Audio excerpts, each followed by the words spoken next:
Good morning everyone. I am Sri Vidya of ECA section. Today I am going to discuss about suspension polymerization. So let us see the topic of suspension polymerization. Let us start with the definition of polymerization. The process of making an polymer is called polymerization. Polymerization has different methods to form polymers. Thus one of the methods is suspension polymerization. For suspension polymerization, we considered monomer, stabilizer and initiator. Here oil is the monomer, polyvinyl alcohol is the stabilizer and benzoyl peroxide is the initiator. Here water, we take solvent as water. Here the monomer is should be insoluble in water, and both stabilizer and initiator should be immiscible in solvent. So now let us see how this suspension polymerization process takes on. Consider a beaker with solvent water. Now add monomer, stabilizer and initiator in the beaker. Monomer, stabilizer and initiator. Now by agitating this mixture with a mechanical agitator, these three forms an insoluble mixture. So you can also say that suspension polymerization is an heterogeneous mixture. Heterogeneous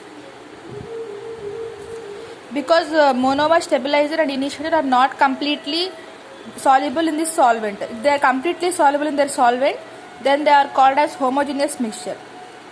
Now by applying some heat, by producing some heat, we can see that small granules, or we can also say that small beads are formed. These beads are the required polymers. We can say any polymer is a suspension polymer if their size is 10 power minus 2 centimeters. The minimum size should be 10 power minus 2 centimeters. Let us see some examples of suspension polymerization. Polytetrafluorine, divinyl benzene and polystyrene, all these three are formed by the suspension polymerization method. Here in suspension polymerization, the points you should remember is monomer, that means oil, and water, solvent. Suspension is stabilized by using stabilizer, and initiator diffuses into the monomer droplet through mechanical agitation and initiates the polymerization. Finally, the polymer will be settled down in the form of granules or beads. As the polymer is formed in the form of granules or beads, suspension polymerization is also called as beads polymerization. So this is all about suspension polymerization. Thank you all for listening my presentation.